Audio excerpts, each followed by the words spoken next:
Hi guys, in this video we'll be looking at the examination of the throat. So the throat consists of three parts. So the first part will be your oral cavity, then your pharynx, and finally your larynx, and then it'll continue as the trachea.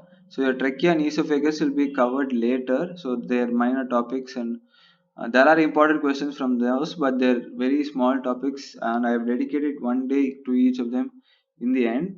So talking only about the oral cavity, pharynx, and larynx. So the examination part is very straightforward in the sense most of your examination is just going to be visualization. Your palpation and all those things are going to be just confirmatory, like your lymph node enlargement can be detected by doing palpation, and then you can do specific tests to confirm your diagnosis. So the inspectory findings you're going to find in the oral cavity are either you can find a white lesion, a red lesion, or ulcerative lesion. So there are numerous causes for white lesions over here. So all of these are causes for white lesions, and all of these are causes for red lesions. And please do not, it's beyond the scope of third year MBBS to go into details of each one of those diseases. Just know the differential diagnosis for white lesion and red lesion. The most important ones I'll be covering in the pathology of the oral cavity. So don't worry about that. Just have a look at all the conditions. And then there might be some kind of ulcerative conditions as well. So these are all the various ulcerative lesions causing diseases in the oral cavity. So that would be all. So then you can do taste testing. So it can be either subjective or objective. So subjective tests are chemogustatory and electrogustatory. So two different methods. And then objective will be your gustatory evoke potential response monitoring. So that will be all for your examination of the oral cavity.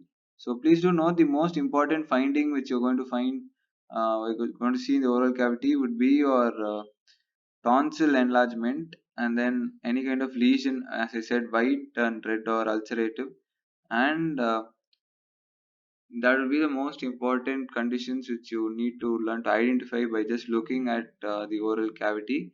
And there's a special area known as the retromolar trigone where pathology is usually missed out because the pathology has to fill that space and then extend beyond that to be detected while examining. So that is all about that. And then moving on to pharynx. Now there are three parts of pharynx: your nasopharynx, oropharynx, and hypopharynx. Your tonsils are present in the oropharynx. So this is actually a endoscopic view of the pharynx. So this will be the tongue. So you're going to see from superior to inferior part. So these are your teeth, and then your tongue and your soft palate can be visualized here, and your uvula can be visualized. And this is a more important view where you can see the vocal cords, and you can see this in indirect laryngoscopy as well. So this is again another different view of the vocal cords, and then all different anatomical landmarks like a vestibular fold, and then corniculated tubercle, arytenoid cartilage, cuneiform tubercle, and then your aryepiglottic fold, then your vocal fold, and your tubercle of epiglottis. All of those can be visualized in the picture. So your laryngeal analysis you can do it either by direct or indirect. So this is your indirect laryngoscopy using a mirror, and this is your direct using a rigid endoscope.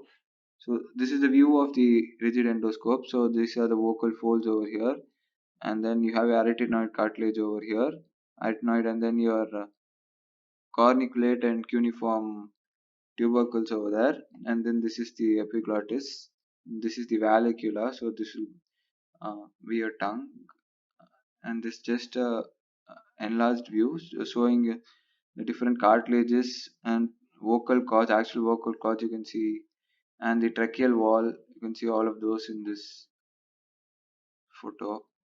So this is your indirect laryngoscopy, and how you do go about doing it. You have to visualize. You have to manually uh, move around the mirror to visualize different parts of the larynx. And then this is just a photo of the laryngeal anatomy once again with the picture of the endoscope, just to helps us to realize how it's actually seen. So the various things you can see in this are, you can see some kind of nodules or some kind of edema in this space. There's one space called Rinke space. So all of those we'll talk about when we come to vocal cords and larynx. It wouldn't make sense to mention all of those conditions over here. So that would be all for this video, and we'll be moving on to the oral cavity pathology tumors in the next video. So I hope you have found this video really useful. Thank you.